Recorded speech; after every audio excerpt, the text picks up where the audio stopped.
Okay, couple things on my mind today that I wanted to talk about really. Are probably the top pets not to have. There's probably like four or five on my mind or whatever that I was thinking about. But I've been thinking about all these TV programs, starting with A Thousand Ways to Die.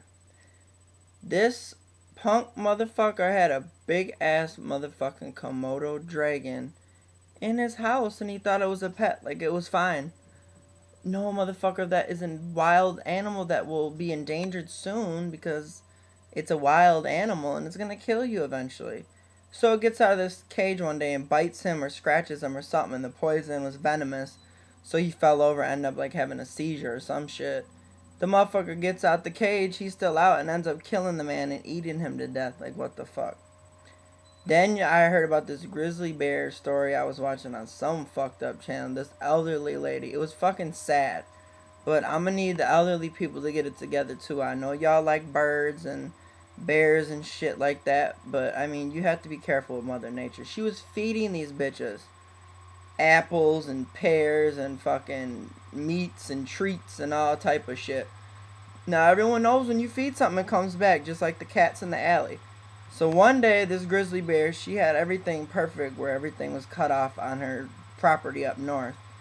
Well, one day they got over the fence and they fucking ate her ass. It was the saddest, sickest shit I've ever fucking seen.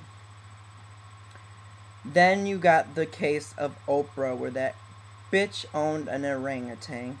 That was your best friend, huh? Best friends don't eat your face and leave you with one eye and a really messed up face. I feel really bad for her again, but these are just animals we probably shouldn't have in our lives. Kind of like the two tigers, it was a orange and a white tiger. The two Las Vegas lovers, friends, whatever, that did the shows in Vegas.